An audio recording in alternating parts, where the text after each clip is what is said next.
Hello, ladies and gentlemen. Good morning, good afternoon, good evening, good tomorrow, or whatever time it is, wherever you are right now. Thank you for joining us. This is John Pershing Smith, or JP to my friends, and I'll be your host today on this podcast. Many years ago, as I was on the road doing training seminars around the United States, I had checked into a hotel, and as I prepared for bed that evening, having already settled my itinerary for the next day, I began flipping through the TV channels just to pass some time as I unwound from an event I had done earlier in the evening. I happened upon a Marine in full Marine dress with a black eye patch who was delivering a spiritual message. I became almost mesmerized with his story, of which you're about to hear a portion of. After that night, I decided I wanted to know more about this American hero, a man who literally had been blown to smithereens, was telling a story about his dog he called FIDO. I'll go into more detail in just a few minutes on that. He was First Lieutenant Patrick CLEBE McClary III, USMC retired, known to thousands as CLEBE McClary, is an American hero. During the Vietnam War, while some of his contemporaries were staging anti-war protests and desecrating the American flag, the Lowcountry native was serving as a platoon leader in the 1st Reconnaissance Battalion. CLEBE was a star athlete in high school, winning a South Carolina high school championship in the mile run, among other awards, and after graduation he landed a job as a high school coach. It was during this time there that he met his future wife, Deanna Fowler. Soon after, however, CLEBE witnessed a scene that was to change the course of his life. When he saw college students burning an American flag, he was so upset, he decided it was time for him to serve his country. Deanna strongly objected, but he insisted, believing it was his duty as an American. He enlisted in the Marine Corps because of its reputation for excellence. Little did he know at the time that the Corps motto, Semper Fidelis, always faithful, would foreshadow the Lord's and Deanna's faithfulness to him. After serving at Paris Island, or boot camp, he was selected for Officers Candidate School and was sent to Quantico for training and commissioned as a second lieutenant. The couple was then married on Easter Sunday, 1967, and in October he left for Vietnam. Reconnaissance, or recon Marines, have one of the most dangerous jobs in wartime. That is to infiltrate enemy territory to monitor and report troop numbers, locations, weapons, and movement. 2 days before the ambush, choppers dropped CLEBE's team atop Hill 146, which gave them a strategic vantage point to observe the enemy. To prepare his position, CLEBE cleared a punji stick trap, a booby trap filled with sharpened bamboo sticks, and dug out a seat near the rim. His radio man and corpsman dug a fighting hole to his left, while 3 other men dug one to his right. The remaining 8 men set up about 50 yards behind him in a large crater which had been blasted by a 2,000-pound bomb. Just after midnight, CLEBE thought he heard a noise at the bottom of the hill. As he left the pit to check on the Marines to his right, a group of North Vietnam Army, NVA, soldiers attacked with small arms, fire grenades, and satchel charges. Struck in the neck and shoulder with grenade shrapnel, CLEBE returned to the punji pit and radioed for artillery and air support. Following up the initial attack, a dozen NVA charged up the hill with grenades and satchel charges, pins already pulled for a suicide attack. An enemy soldier suddenly appeared in front of CLEBE, and before he could get off his shot, CLEBE dropped him with a blast from his shotgun. The enemy fell into the punji pit with CLEBE, and a suicide satchel charge exploded, hurling both of them through the air. Reaching back for his shotgun, CLEBE discovered his left arm had been blown off below the elbow. A grenade then landed in the fighting hole to CLEBE's right, killing one of its men and fatally wounding another. To CLEBE's left, his radio operator and corpsman were both unresponsive. In the bomb crater to the rear, 5 of his men were wounded. To ward off another attack, CLEBE tried to pull the pin on a grenade with his teeth, but couldn't because they'd been shattered by a grenade blast. CLEBE was then hit by another grenade that blew out his left eye, ripped open his right hand, and burst both eardrums. As he bolted to the bomb crater for cover, another grenade shattered his legs, slamming him to the ground. Just as an NVA soldier was about to shoot him in the head, one of CLEBE's men shot the soldier, deflecting his arm and saving CLEBE's life.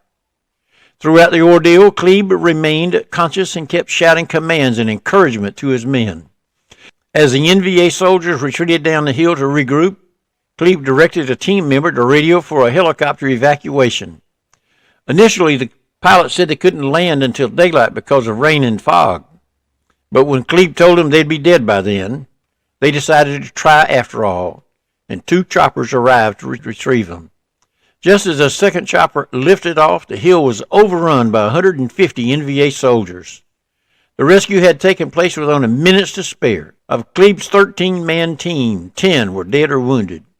The team was flown to a nearby hospital where CLEBE and the other survivors were rushed into surgery. CLEBE barely hung on to life, and his long, agonizing recovery began. As close to death as CLEBE had been, and with all the death and dying they had witnessed around him in the hospital, they realized that if they were going to die, they would be eternally separated from a gracious and loving God who gave his life that we might be forgiven and in him experience abundant life. Just a few months after CLEBE came to the Lord, he was asked to share his testimony at a Billy Graham crusade at Angel Stadium in Anaheim, California. The event opened the door to a call to evangelism.